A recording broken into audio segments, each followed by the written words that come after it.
Statistic का हम कहाँ यूज़ करते हैं? जहाँ पर हमारे पास बहुत सारा डेटा हो और उस डेटा से हमें कोई इंफॉर्मेशन और वो भी बहुत जल्दी निकालनी हो, तो हम स्टैटिस्टिक का यूज़ करते हैं। ठीक है, बचपन की क्लासेस में आपने पढ़ा है, बार ग्राफ्स बनाए हैं, हिस्टोग्राम्स बनाए हैं, और उनसे आपको कोई इन्फॉर्मेशन निकालनी होती थी। जैसे आपसे बोला जाए किस बच्चे के नंबर सबसे ज़्यादा आए, किसके सबसे कम आए, तो हम इसका यूज़ करते थे। ठीक है, अभी तक हमने जो पिछली क्लास 9th क्लास में आपने पढ़ा स्टैटिस्टिक का यूज़, उसमें आपने 3 सेंट्रल टेंडेंसीज निकाली थी, that is mean, median and mode. Median and mode, ठीक है। वहां पर हमने जो मीन, मीडियन एंड मोड निकाला था, ठीक है, लेकिन क्योंकि पिछले साल सिलेबस में काफी कुछ कट गया, तो अब मैं तुम्हें थोड़ा सा हिंट दे रही हूँ। सबसे पहले मैं मीन बता रही हूँ। ठीक है, मीन का मतलब होता है एक तरीके से एवरेज। सपोज करो आपके पास क्लास में 5 बच्चे हैं, 5 बच्चों के अगर आपको नंबर दिए गए हैं, 10 में से हमने माना बच्चों को नंबर मिल रहे हैं। सपोज 5 है, 4 है, 6 है, फिर 5 है, और 5वें बच्चे को 0 मिला है। ठीक है, और आपको निकालना है उसका मीन। मीन को हम x और उसके ऊपर ऐसे बार बना देते थे, इससे रिप्रेजेंट करते हैं मीन को। ठीक है, मीन कैसे निकालते हैं?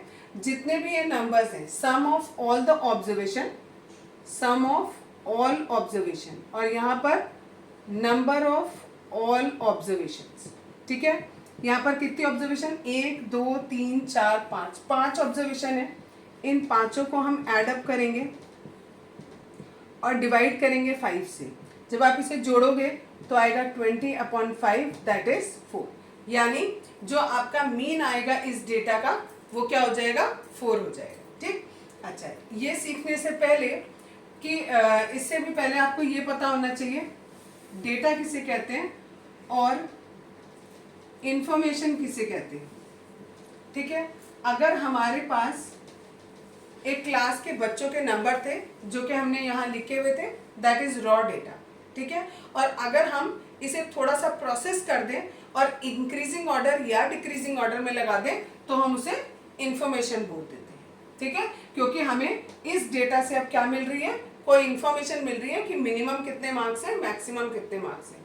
अगर सपोज करो इसी केस में अगर हमारे पास ये 5 बच्चे हैं, इतने नंबर हैं, सपोज करो मेरे पास और बच्चे होते हैं, F G H I and J, 5 बच्चे और होते हैं।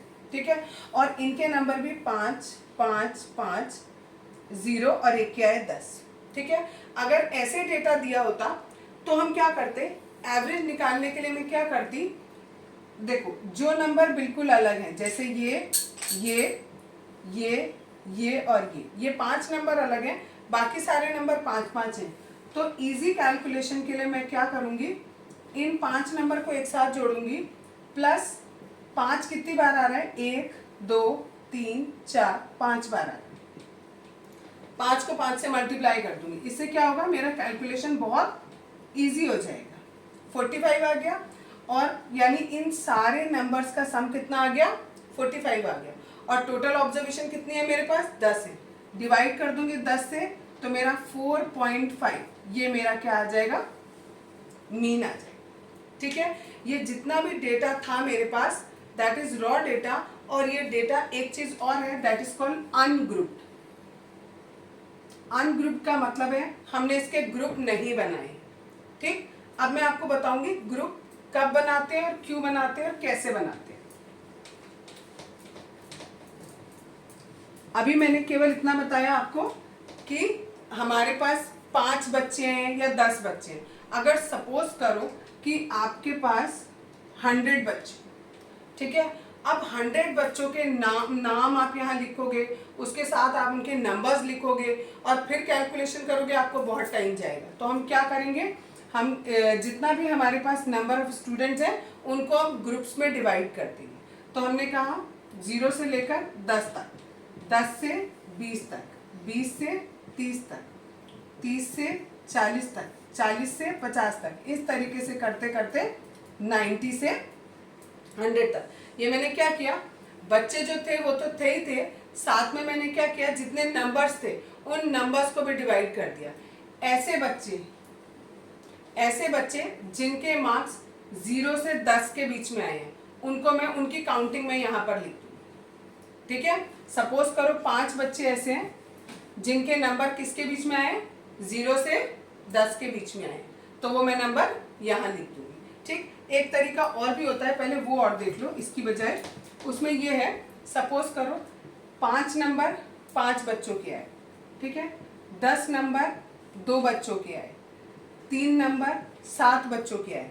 अगर मुझे इसमें मीन निकालना हो तो कैसे करेंगे, जितने बच्चों के जितने नंबर आए ये मल्टीप्लाई किया, ये मल्टीप्लाई किया, ये मल्टीप्लाई किया, इन तीनों को ऐड किया, और अब किससे डिवाइड करूंगी, मेरे पास टोटल नंबर ऑफ बच्चे कितने थे, ये मेरे मार्क्स थे और ये यहाँ पर स्टूडेंट्स थे, तो टोटल स्टूडेंट्स मेरे पास कितने हो गए 14, तो डिवाइड करूंगी किससे, 14 से।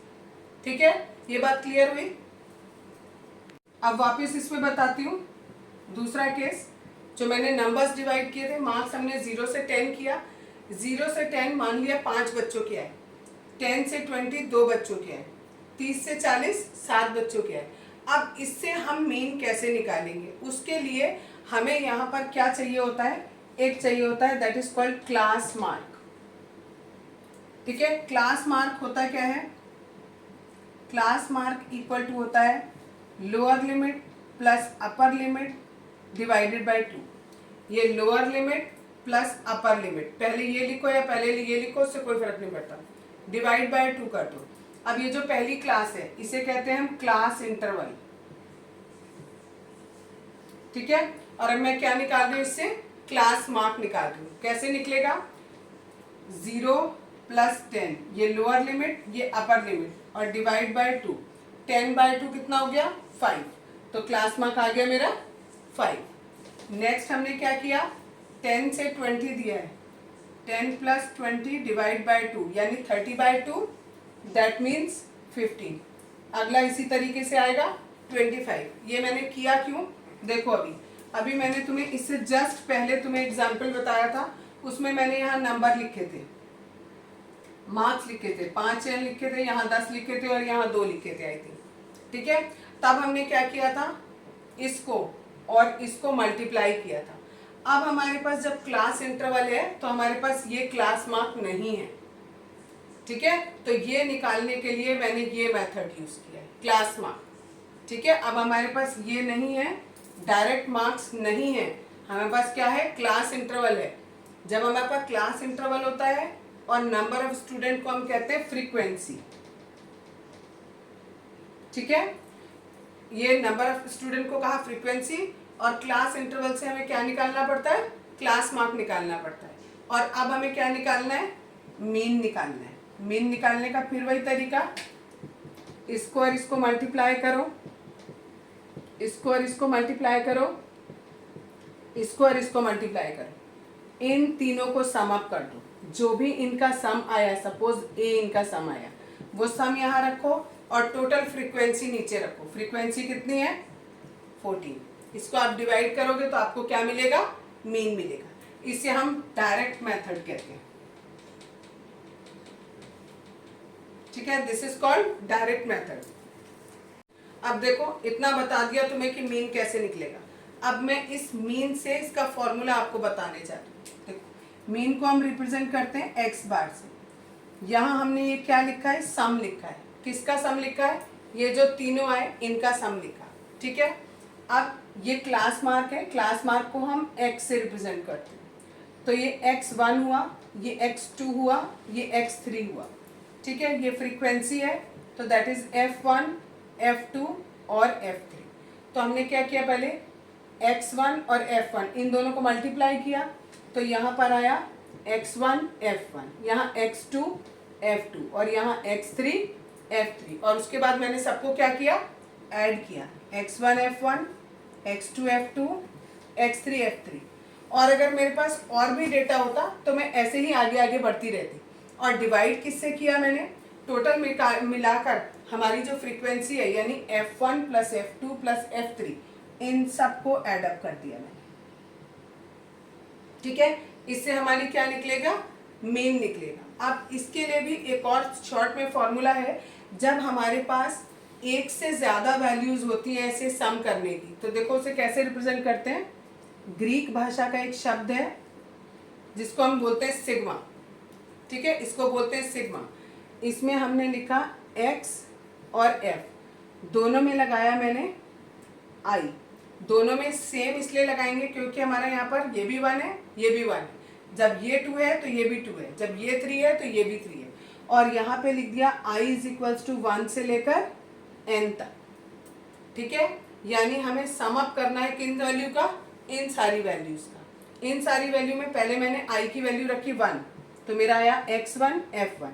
दूसरी बार वैल्यू आएगी x2 f2। तीसरी बार क्या आएगी, और ये इसी तरीके से चलती रहेगी। कब तक चलती रहेगी, n टर्म्स तक, ठीक है। इसी तरीके से मैंने क्या किया, अब ये नीचे वाले को सम अप कर रही हूँ। नीचे वाले में भी मैंने लगाया क्या, सिग्मा लगाया। यहाँ i की वैल्यू 1 से यहाँ भी n तक करी, और फ्रीक्वेंसी, खाली फ्रीक्वेंसी ले रही हूँ तो क्या लिया, fi लिया। अब यहाँ पर खोलूंगी इसे तो f1, पर i की वैल्यू पहले 1 रखी, फिर 2 रखी और फिर 3 रखी।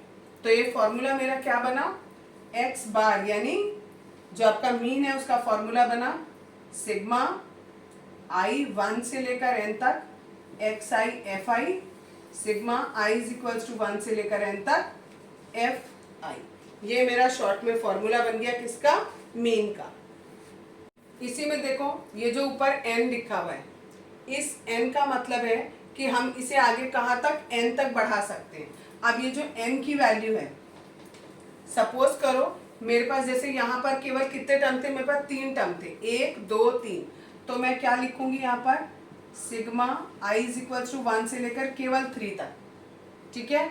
और xi fi, नीचे भी मैंने बनाया सिग्मा i = 1 से 3 तक और fi, यानी f1 f2 और f3, इन तीनों को जोड़ूंगी नीचे, और ऊपर x1 f1 x2 f2 और x3 f3 को जोड़ूंगी, ठीक। अगर मेरी ये n की वैल्यू चेंज होगी तो मैं उसी अकॉर्डिंग फॉर्मूले में यहाँ पुट कर दूंगी। i तो हमेशा 1 रहेगा, जहाँ पर जितने हमारे पास डेटा हैं उतनी हमारी n की वैल्यू हो जाएगी। एक एग्जाम्पल से बताती हूँ, ये एक एक्स्ट्रा एग्जाम्पल है। इसमें मैंने xi अपने मन से मान लिया कि xi हमें ये क्वेश्चन में दिया गया है, ठीक है। अगर हमें क्लास इंटरवल दिया होता तो हम xi हमें निकालना पड़ता। अभी हम क्या मान रहे हैं कि xi हमें ऑलरेडी गिवन है, और अगर क्लास इंटरवल दिया होता तो हम xi कैसे निकालते हैं, lower limit plus upper limit divide by 2, ये फॉर्मूला लगा के हम xi कैलकुलेट करते हैं। लेकिन इस क्वेश्चन में हमने माना कि हमारे पास xi ऑलरेडी गिवन है और fi भी गिवन है। अब हमें मीन निकालना था, तो पहले मैंने xi इंटू fi किया, इन दोनों को मल्टीप्लाई किया, इन दोनों को किया, इन दोनों को, इन दोनों को और इन दोनों, इनका टोटल करेंगे, ठीक, और इसका टोटल करेंगे। ये मेरा क्या है, सिग्मा fi है, ठीक है। और यहाँ i की वैल्यू 1 से लेकर कहाँ तक है, 1 2 3 4 5, ठीक। और ये मेरा क्या है, मैं इस तरफ लिख दे रही हूँ, सिग्मा i = 1 से 5 तक xi fi, सबका सम है ना, सबको जोड़ दिया। अब मुझे निकालना है mean, it is sigma i = 1 से 5 तक xi fi, सिग्मा 1 से 5 तक और fi। ऊपर आया 310, नीचे आया 13, डिवाइड कर देंगे, जो भी आएगा that is your mean. Clear है इतना। पहला एग्जाम्पल है बुक का, इसमें xi की वैल्यू हमें ऑलरेडी ये दे रखी है, fi भी हमें क्वेश्चन में गिवन है, हमें मीन निकालना है। हम क्या करेंगे, पहले दोनों को मल्टीप्लाई करके यहाँ लिखेंगे, 10 × 1 10, 20 × 1 20, 36 × 3 is 108, 40 × 4 160। इस तरीके से हमने पूरा टेबल बनाया। अब हमें निकालना है x बार, जो बराबर किसके होता है, sigma fi xi upon sigma fi। Sigma fi xi का मतलब जितना भी ये सब आए हैं मल्टीप्लाई करके इन सब का सम, जो कि आ रहा है 1779। और सिग्मा f का मतलब होता है जितनी भी फ्रीक्वेंसीज दी हैं उसको सम अप कर दो। सिग्मा मतलब होता है सम, इसको 30 से डिवाइड कर दो, जो भी आएगा that is your answer. It is near about 59.3। एक टेबल दिया है बुक में, ठीक है, उसमें एक क्लास इंटरवल आपको ये दे रखा है, ठीक। अब इसमें हमें एक्स आई की वैल्यू नहीं दी, तो अब हमें एक्स आई खुद निकालना पड़ेगा। एक्स आई का मतलब होता है क्लास मार्क। कैसे निकलता है? Lower limit plus upper limit divide by 2। तो जो पहली क्लास है उसमें हम निकालेंगे 10 plus 25 divided by 2, it is 35 by 2, that means 17.5। तो ये आ गया मेरा 17.5। दूसरे वाले के लिए निकालेंगे, सेम फॉर्मूला रखना है आपको, 25 plus 40 divided by 2, it is 65 by 2, that is means 32.5। तो इट इज 32.5। नेक्स्ट आगे निकालेंगे, it is 37.5, it is 42.5, it is 47.5, it is 52.5। ठीक है, तो अब ये निकाले हमने। एक्स आई की वैल्यू सारी की सारी वैसे ही निकालनी है हर बार। ठीक, अब ये एफ आई दिया हुआ है, अब इन्हें मल्टीप्लाई कर दो। ठीक है, 17.5 को 2 से मल्टीप्लाई करेंगे, इट इज 35। ठीक, फिर इसको मल्टीप्लाई करेंगे, इट इज 0.5 आएगा आपका, और 7 और 9। अब इन्हें सबको मल्टीप्लाई किया, इसको इससे किया, ये आया, इसको इससे करेंगे, इस तरीके से सबको किया, इन सब का सम निकाल लिया, इन सब का सम निकाल लिया। अब हमें मीन निकालना है, दैट इज 1860 डिवाइडेड बाय 30। इसको सॉल्व कर लीजिए।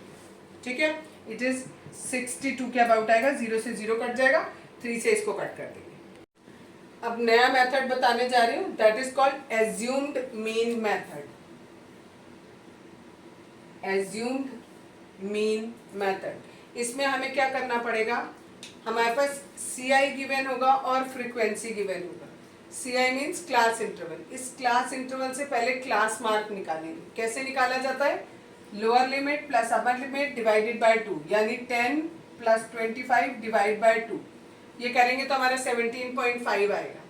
सिमिलरली 25 प्लस 40 डिवाइड बाय 2 हमारा 32.5 आएगा। इसी तरीके से हम सबका क्लास मार्क निकाल लेंगे नीचे तक। फ्रीक्वेंसी हमें क्वेश्चन में गिवन करी है। अब हमें, क्योंकि हमें ये एज्यूमिंग मेथड से करना है, तो हमें जो भी इन 6 में से, ये देखो ये 6 वैल्यूज दी हुई हैं, इनमें से हमें जो बीच वाला है उसकी वैल्यू को एज्यूम कर लेना है कि ये हमारा मीन है। अगर हमारे पास 5 वैल्यू होती, सपोज एक वैल्यू ये, दूसरी, तीसरी, चौथा और 5वां, तो हमारा एज्यूम मीन हम इसको मानते। ठीक, अगर हमारे पास 7 वैल्यूज होती, ठीक है, तो हम क्या करते, देखो 3 इधर हो गई, 3 इधर हो गई, ये बीच वाली जो है ये हमारा एज्यूम मीन मानते।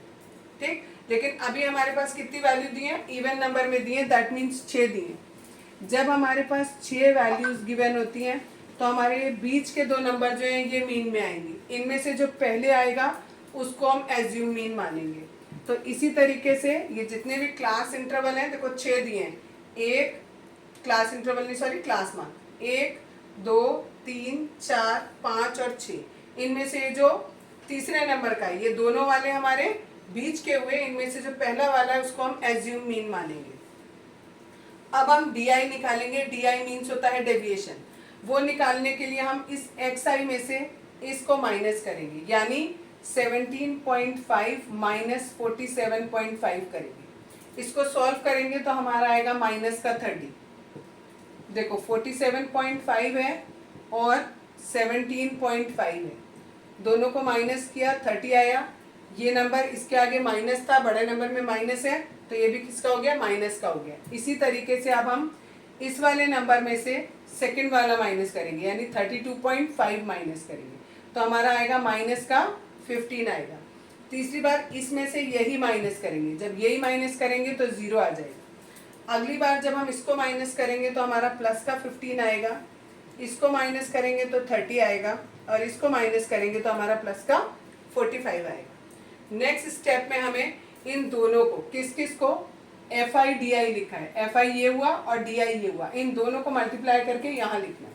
ठीक, 2 इंटू माइनस 60 किया, वो सॉरी 30 किया, माइनस 60, इट इज माइनस का 45, ये 0, ये 90, ये 180 एंड इट इज 270। ये सारे कैलकुलेट करने के बाद इन सब का सम अप करेंगे। इन सब का सम अप करेंगे तो 435 आएगा। कैसे करेंगे वो भी देखो। जो माइनस वाले हैं इन्हें अलग करेंगे, इनको अलग जोड़ा तो हमारा आया माइनस 105, और इन तीनों प्लस वाले को जोड़ेंगे तो हमारा आएगा प्लस का 540। अब इन दोनों को, एक माइनस में एक प्लस में है, तो हम क्या कर देंगे, माइनस कर देंगे और आंसर आएगा प्लस में, दैट इज 435।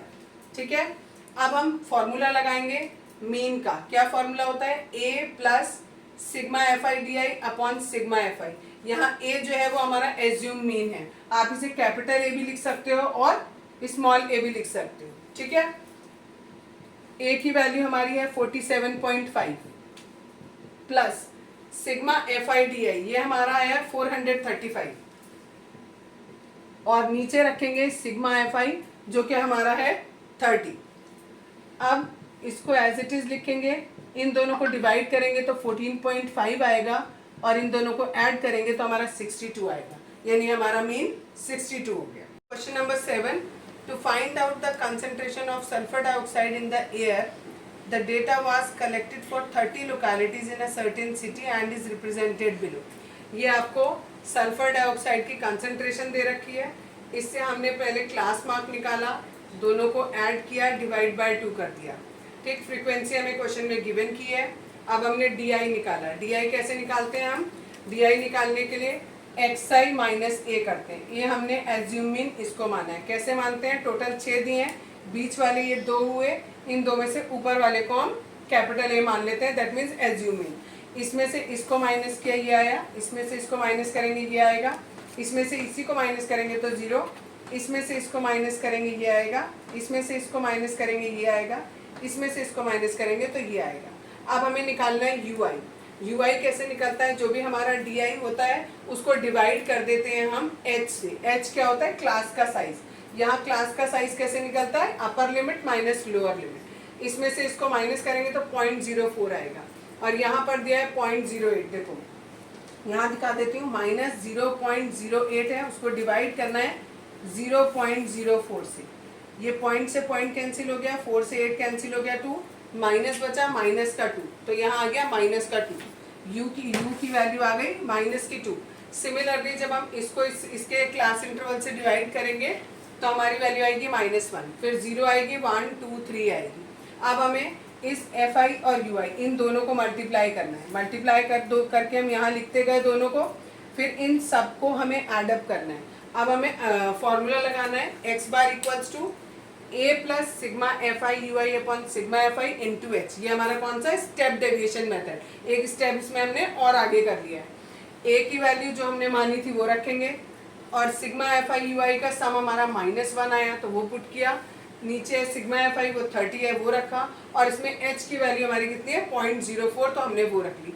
यानी अगर हम इसमें एच का मल्टीप्लाई कर रहे हैं, इसका मतलब जब हमारे सारे डेटा के लिए एच की वैल्यू सेम होगी तब हम इस फॉर्मूले को, इस स्टेप को, इस मेथड को अप्लाई कर सकते हैं।